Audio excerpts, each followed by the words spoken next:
Hello and welcome to Ask Dr. Bessie. I'm so excited that you're here today. You're going to enjoy the show. We're talking to a mother and daughter team that have some issues with their intro conversation, and we're going to talk about the intro conversation as we get into this conversation today. The intro conversation is going to be dealing with that ongoing conversation in your head. But in the meantime, I want to introduce you to my guests. We have the daughter who is Yessenia. Santelises. The Santelises. I've been practicing on this. And then, of course, I got Mama and Mercedes Garcia. Yes. Did I do that right? Yes. Okay. I tell people all the time, I'm good with faces, and I'm working on the names. You know, as good as we are, we to work on. But I'm so grateful that you all, and the reason why is because we know the value here. It's about healing a mother relationship. And we know you love her. That is it. We know that they love her. I know her. I'm meeting her for the first time, and we don't have a question about it. But even, audience, when we love each other as a mother and daughter, we still have some issues with communication. And that's in every relationship. I'm here. I am ordained and anointed to work with mothers and daughters. And I still have to work with me and my daughter every day. I mean, you know, sometimes we get to the point where she's not a little girl anymore. She's a grown lady. And we have to learn that they're not children anymore and let go. So even at that, she's 30 something. I'll say it like that because I don't know if she wants me to tell her age, but it's okay. But the fact that she's not my little, when she has a decision to make with her children, you know, don't get too picture, but only say, you know, if you need me to help me, here I am, go for it. Because we always have to look at the point that, say, if we're not here tomorrow, yes, they have to know how to make it without you. Yes. And now we got a third generation here, yes, and you're gonna have an opportunity to see her at the end of the show. She's absolutely gorgeous, and you're gonna fall in love with her. Now, the show is Ask Dr. Bessie. And the question that you have to ask me would be what? Oh, but basically I just want to know, because the problem that me and my mom had, you know, how long for years. Communication. Me being a mother now, I don't know how. Because I can be very sometimes, I will admit that sometimes I don't like going to my mom or conversations off like that. Like, we'll have an issue and we'll talk about it. We're not that type of family. Just let it go and act like nothing happened. Okay. But we'll still have it in our hearts. Right. You know? And I feel like it's like a warfare you have to put up front. You know, like, oh, so you didn't hurt me. You said, you know, or whatever you said didn't affect me. So I just want to know how we can work on that, you know, to get it better. Okay. You know, because I never really had a relationship with my mom. I've always been a daddy's girl. Okay. Oh, you know, and that's been an issue. And where's Dad? Daddy passed away about 3 months. Okay. And when Dad passed away, what happened to the relationship between you? Did it get better, worse, or? In my eyes, it got pretty bad. Yes. It got better to the point when I got pregnant, probably. You know, I was this girl always. So when there were issues, I always blame my mom. I wouldn't ever be able to hear her side. Like, oh, it's your fault why he's angry. Oh, it's your fault because of that.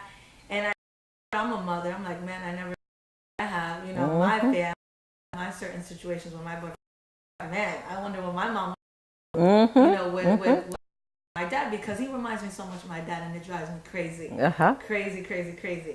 And I'm like, man, I never thought to see, you know, her side, you know, how she felt about certain situations, but never. I would always blame her for everything, you know. And I'm not going to sit here and lie. I had hatred towards my mom for a very long time. Okay. Until, you know, I had an encounter with God, but till then, you know, I've always had a hatred towards my mom. I'll be like, oh, I can't stand her. Oh, she makes me sick. Oh, this and that. because I felt like she always had more love for my brothers than me. Oh, okay. Because I have 3 brothers. Okay. And I felt, since I was a daddy girl, he was the only one that paid attention to me. Uh-huh. And she would always had, certain things for my brothers. And I would always feel that, always, always, always, always. So, when I was a little girl, I had a lot of low self-esteem when I was a little girl, because my mom used to work all the time. Okay. My mom would work 3 to 11, 11 to 7. Wow. So I was very angry because I felt like I had to grow up so fast. I had to be the woman of the house, cook and clean for all my brothers. I never had a chance, to really grow up. And my brothers would sit there and make fun of me, and I just felt so alone, because my job would be, with his friends and stuff. So I felt so alone. I felt like I had nobody. Okay. And I always used to say, man, I wish my mom was cool and would do this for me and do that, and never, Never had that opportunity. Yeah, no. She would just provide the material things and not the, how you say, that bond or that emotional. The emotional piece to it. Yeah. Well, that was a lot, Mother. Yeah, it was a Do lot. you you recognize what she's saying? Just Does- I do yeah. recognize. Well, before we get too far, I want you to answer, because I know if you were working all day until 11 and come back and go to work again, Yes. it wasn't because you wanted to do that. No, It was no. because you had to do what you had to do. Yes. That you felt at that time. Yes. So, but in the meantime, sometimes we get so busy with what we think we have to do. That's where we have to go to God and, stop relying on God, to be the supplier. But I understand that. So now that she's telling you that, tell her why you did that. Tell her why you went to work. Look at her. Yes, I did it because I want to provide for the family. In that time, my husband wasn't working. He got sick.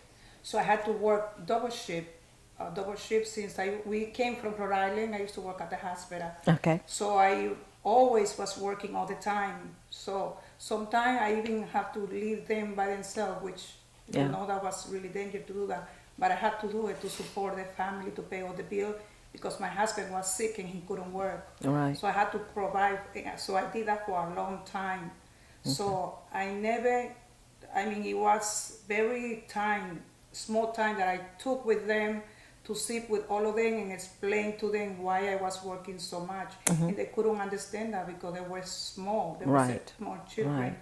So it's not because I didn't want to spend the time with them. It just was because to provide for the house, and that really affect our relationship with my children, much with Yessenia.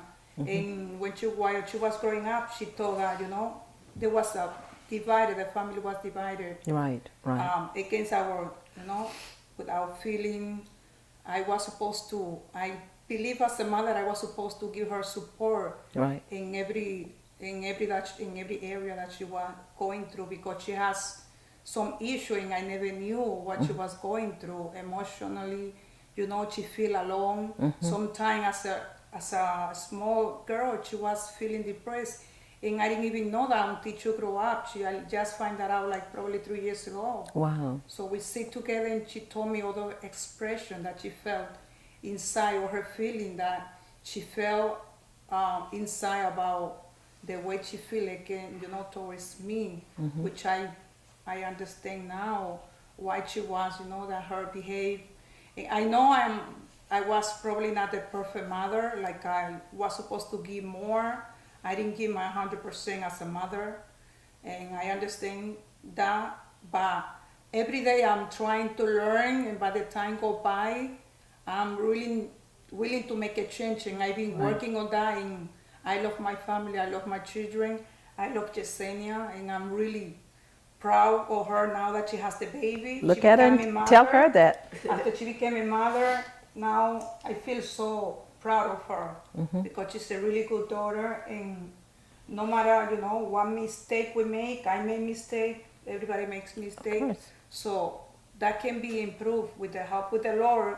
Everything can be changed in your family. Right. And I see that our family is gonna being change. united, and all my other children too. I mean, they grow up now, but Yeah.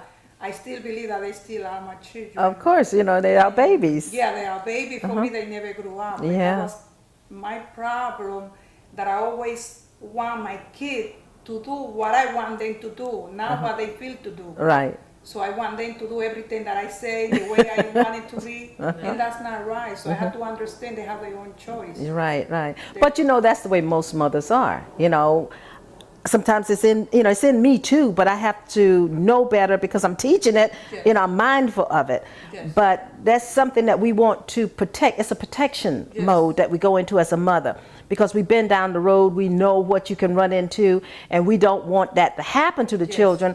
They take it as, oh, you don't want me to live my life. You don't want me to grow up and be, you know, my own woman or my own man. You just want to control me. And it's hard to let go. Yes. Now, I think what I'm hearing is a lot of guilt because you had to work. Yes. You probably tried to make up for it. But let me tell you one thing. Anybody that comes here and sit on this chair and God send you, I don't advertise for mothers and daughters, never have. Everybody they come because the Spirit lead them. And when they come, they're healed. Your relationship, your whole family is going to change. So you can look out, the good is going to start right here. Yes. And I'm grateful that she asked you to come and you said yes. You could have said no. Yes. I have mothers that say no. Yes. But because she said yes, meaning that, okay, I'm willing to go to the next level. Yes. Now, what I'm hearing is that with her being a daddy's girl, you felt like that was your crutch. That's who you needed. But when he wasn't there, I'm sure you went into a deeper slump. A lot of conversations going on in your head about nobody's here. I'm by myself. I'm lonely. Now, the tables have flipped. Yes. Now, her daughter, who is just, what, 2 months old? A month. A month. A month. Simply attached to her father. Yeah. Yes. You know, that's the first. I mean, she's 1 month old. You can see it. Yeah. They were at the house, and I saw the reaction between her picking her up, and the dad had just picked her up and started talking, and she just went, Yes. you know. But I saw the reaction when you were carrying the baby, how he nurtured that baby, and he talked to the baby and rubbed your belly, and I said, wow, Yes. this is going to be a very loving connection between this baby and the mother and the father. Yes. So now, to get back to the communication, there is no perfect mother. Let's say that. Let me tell you, there is no perfect mother. You can receive that? Yes. Okay? There is nothing out here that is telling us exactly what to do and when to do it. God is dependent on us to come to him. Even in the Bible, you can't find a mother and daughter story. Yes. You will find one with Ruth and Naomi, but you don't see a mother and daughter story. Why? I don't know. But God chose us as women, Yes. even Mary, to bear what? Jesus. You see what I'm saying? So Yes. we are put in place to nurture. Now, the reason we're here, and audience, the reason that we share in this conversation with you is because God asked me to speak to mothers and daughters around the world. And in order for this world to heal, we've got to start with mothers and daughters. The mother is the nurturer. And I want all mothers to stop and think for a moment. The same way you nurtured your children, and if you wasn't, you think, well, I'm not a good mother, keep watching the show.